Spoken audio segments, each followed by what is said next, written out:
everyone! Again, welcome na naman dito sa aking channel. And today's vlog, isang napakabagong loan app pa rin. Ito ang share ko sa inyo. And based on my experience mga beshies, auto-submit yung loan application ko dito. And ayon pa nga dito ay pwedeng makahiram ng 3,000, 26,000 hanggang 28,000. Yun kasi yung nakalagay dito sa kanilang app. And nakadepende kung magkano yung i-offer sa inyo na pwedeng mahiram. So, auto-submit yung loan application ko dito. Wala akong sinagutan. And sana mapanood nyo yung buong video para malaman nyo kung okay nga ba ito utangan or hindi. Pero bago ang lahat, meron nga po akong good news. Kasi sa mga videos na ina-upload ko dito sa aking channel, ako ay nagpapag-giveaways hanggang 10,000 pesos. So, maaaring magbigay ako ng 1,000, ng 500, 200, or 100 pesos. So, mamimili po ako via YouTube comment picker kung sino yung ating mabibigyan. Kaya kung meron kayong nakita sa mga videos ko na nakalagay sa thumbnail na cash giveaways, ayan, cash winner giveaways, ay sana po mapanood nyo yan kasi doon nakalagay yung mga name ng mga winner.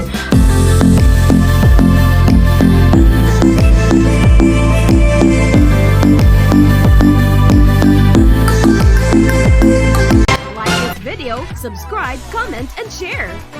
If declined sa bank and other loan apps, pwede niyong subukan yung ibang options.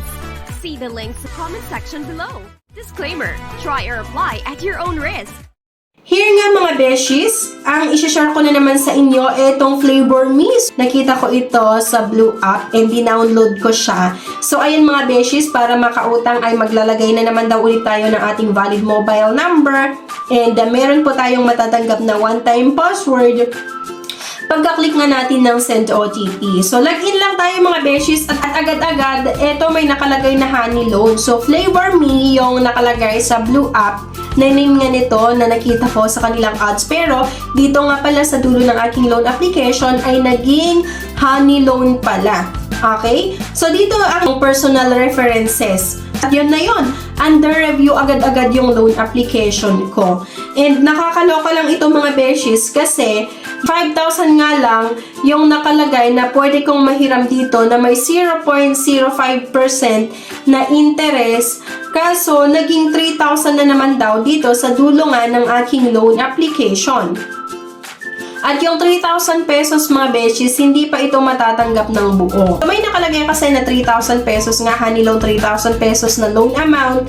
Yung nakalagay pa na duration or payment terms ay 120 days. Kaya lang, hindi po totoo itong 120 days mga beshies. Merong interest rate na 10 pesos. At meron pa itong handling fee na 1,350 pesos.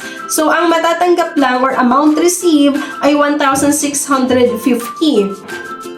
So, nakakaloka ito mga beshies kasi akalain mo, 3,000 pesos nga lang yung pwedeng mahiram or offer ng loan app na ito. Lalong-lalo nga kapag first time nga natin na manghiram.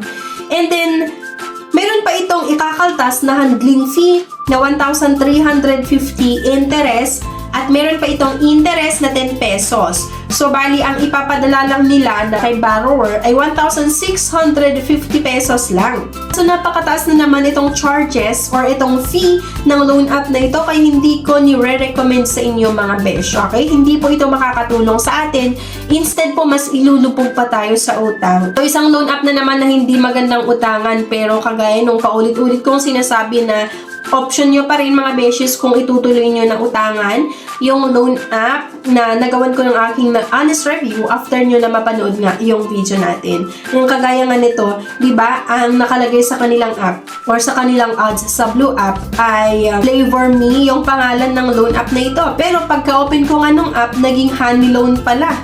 Diba? So, by the way, ang pambungan nga kasi ng loan app na ito ay 5,000 yung pwede kong mahiram. Pero, bumaba pa yung 5,000, naging 3,000 lang na naman.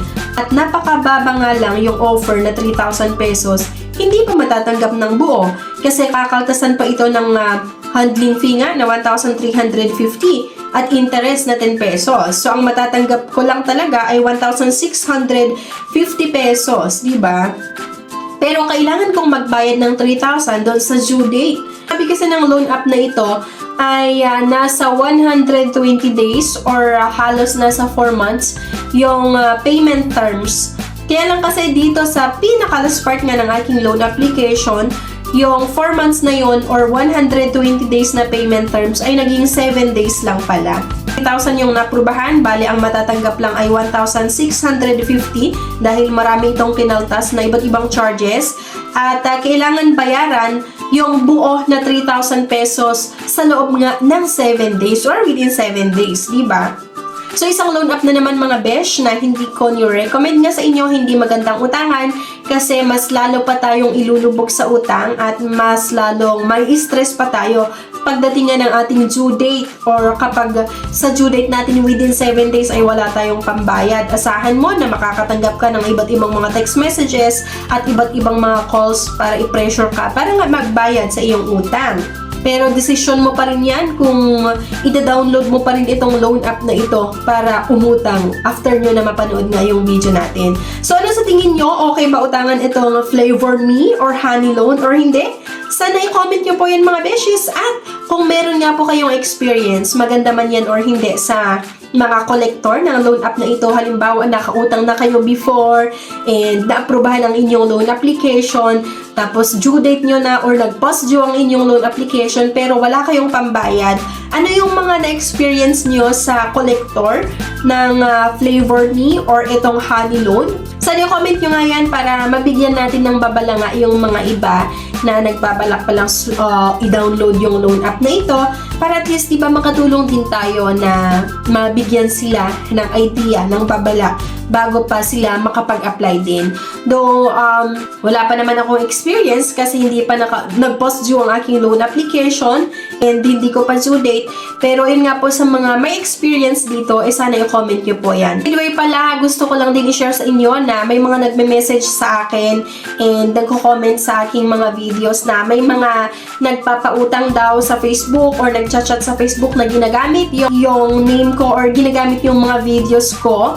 Kunwari nagpapautang daw sila, ginagamit yung mga videos ko para mang-scam, please lang, hindi po ako nagpapautang. So, ang ginagawa ko lang ay nag-re-review sa iba't ibang mga loan app, sa iba't ibang mga legit at hindi legit na pwedeng mautangan online, pero hindi po ako yung nagpapautang mismo. So, mag-ingat po kayo kapag may mga mag-offer sa inyo na kunwari magpapautang kuno pero hihingin pa kayo ng pera or meron kayong kailangang ipadala sa kanila na pera bago nila i-process or bago i-disburse yung loan proceeds ay scam po yun. Kasi kapag tayo ay umuutang mga beshes, dapat wala po tayong nilalabas na pera kasi nga kaya ka uutang nga kasi wala kang pera tapos maglalabas ka pa ng pera, di ba?